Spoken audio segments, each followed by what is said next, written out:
I'm Miss Lynch, and I will be doing your reading today. We're going to be reading pages 61 through 71. Chapter 19, The Ninth Worm. "That's not a worm," yelled Billy. "How can it be a worm? Geez, it must be 2 feet long." "It's a worm," said Alan stubbornly. "It's just like all the others. I rolled it in cornmeal and fried it." "It's over 2 feet long," screeched Billy. He knew something was up. Otherwise, Joe wouldn't have come back slouching in the doorway pretending to be gazing up at the clouds. But Billy noticed he kept glancing at Alan and him. And Tom was peering in the window again. Something was up. "Look," said Alan. "I'll cut it. You can see for yourself. It's a worm. There. See? Come on, eat it up. We ain't got all day. Joe and me have to go to Shushan with his father." Billy poked at the huge worm with his fork. Something sure was up. He ate the piece Alan had cut, looking the rest of the worm over carefully as he chewed. He ate another bite. He'd forgotten to dip it in the horseradish sauce. Come on, said Alan. "Yeah," said Joe. "Eat up, Billy, we gotta go." "I'll never be able to eat the whole thing," thought Billy.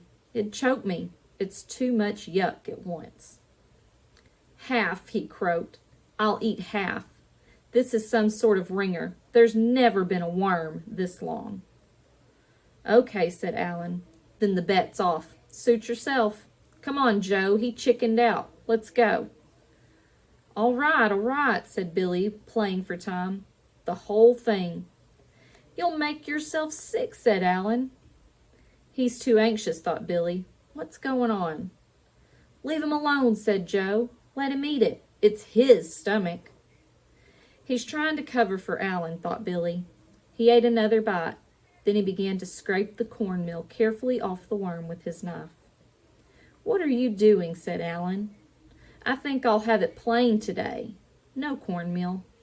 "That's not fair. You can't—" "Glue!" screamed Billy all of a sudden. "Glue! You glued 2 crawlers together. Geez, you bunch of lousy cheats. Tom, look what you tried to pull. Glue!" Panting, Tom bent over the plate. "You're right. Geez." Alan kicked a pail, clattering against the wall. "I told you it wouldn't work," he screamed at Joe. "All right, so it didn't work. You couldn't think of anything better." "That's cheating," said Billy. "I ought to win right now. You cheated." 15 worms in 15 days, yelled Joe. "You ain't won yet." "But you cheated," shouted Tom.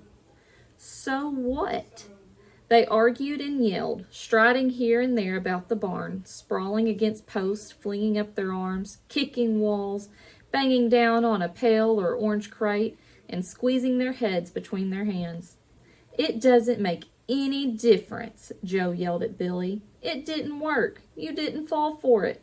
If you'd eaten the whole thing, then found out it was 2 worms glued together, then you could have claimed to win because Alan was cheating." "Big mouth," shouted Alan from the horse stall where he was kicking the slats in.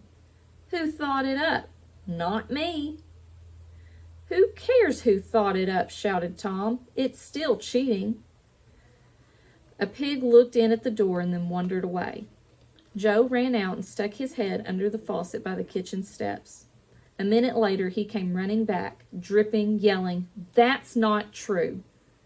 "What's not true?" said Billy, turning around from shouting at Alan. "Whatever you said." "What'd I say?" "It doesn't make any difference. You're a liar and a cheat, so anything you say isn't true." "You're crazy. Even Hitler or Jack the Ripper sometimes said things that were true. It's impossible to lie all the time." Behind them, Tom lay down on his back and said, "Urgh." Alan and Joe and Billy turned to look at him. "What's the matter with you?" "Urgh." "Ugh." Silence.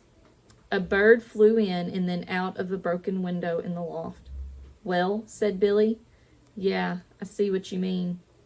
He and Alan and Joe sat down on the overturned orange crates. After a while, Joe said, "Anyway, I was right. If Billy'd eaten it, it would have been cheating. But he didn't, so it's not. The bet's still on." The pig looked in at the door again. "A pig's loose," said Alan. "Look." "Where?" said Billy. "Oh boy, come on, we gotta catch it."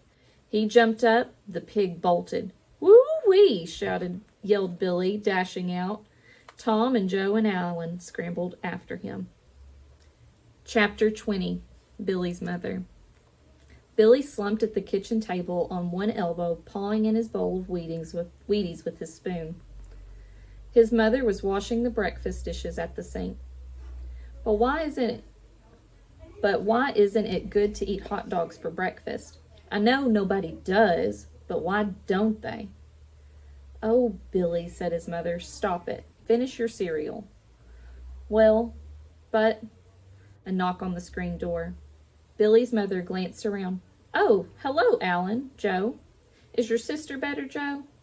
"Yes, thank you." "Billy can't come out until he's finished his breakfast. Would you like to wait for him on the front porch?" "We came to see you, Mrs. Forrester." "Oh, come in." "Mrs. Forrester," said Joe as Alan shut the door carefully behind them. "I don't know if you know about it already, but see, about a week ago, Alan made this bet with Billy about eating worms. If Billy could eat 15 worms, one each day for 15 days, then..." "Billy, you're not still eating them." Billy stuffed a spoonful of Wheaties into his mouth. "Not just worms, Mom. I've been eating lots of other stuff too. Look at me. I'm healthy. Dr. McGrath told you the worms wouldn't hurt me." "But Billy, Dr. McGrath didn't think you were going to keep on eating worms." Joe nudged Alan and grinned. "Aw, Mom, if 5 worms wouldn't hurt me, a few more won't either. They're little worms. Besides, it's a bet. "They're big worms, Mrs. Forrester," said Joe, looking virtuous.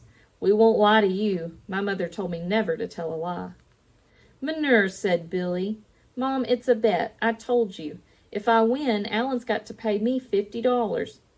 $50? Young man, don't you move from that chair." She went off into the front hall. "Thinks," whispered Billy, "but you'll see. It won't work." Alan and Joe's gazed nonchalantly at the ceiling. Billy's mother's voice came from the front hall. "Dr. McGrath, I'm awfully sorry to bother you again. It's such a ridiculous matter. But since I spoke to you, Billy has continued to eat worms." Pause. No, it's nothing like that. He's acting perfectly normal otherwise. It seems he's made a bet with some other boys." Pause. "One every day. He has to eat 15 to win his bet." Pause. "Oh, thank you, Dr. McGrath. I'm so sorry to bother." She returned to the kitchen. "But no more bets after this one, Billy. Alan and Joe, don't you egg him on any more. He's far too eager to do wild things." Billy yucked silently at Joe and Alan. Alan made a rude gesture at him.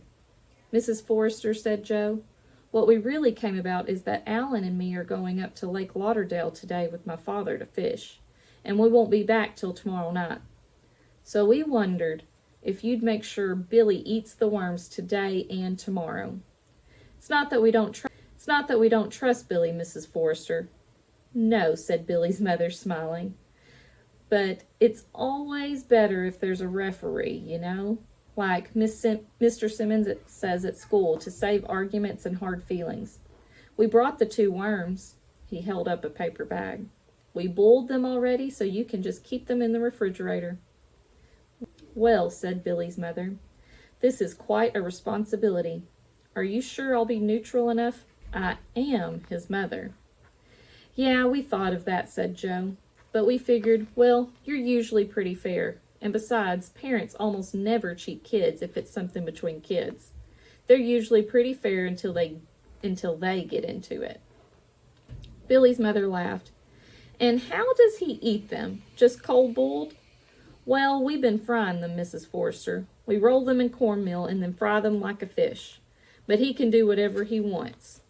except that Alan and me have decided it's not fair to make soup out of them or chop them all up like hash or a chicken salad sandwich. He's got to eat them piece by piece. Who said? Yelled Billy. When was that ever in the rules? We said, shouted Alan. Billy jumped up, kicking his chair over. Well then, I win, because it's cheating to make up new rules in the middle. Oh yeah, shouted Alan. Then you lose, because anybody knows it'd be cheating to hash it up. You think you're going to weasel out of it after I've already eaten 9? Who's weaseling? You're cheating. Yeah? Yeah. Boys, Billy, Alan, silence. Please.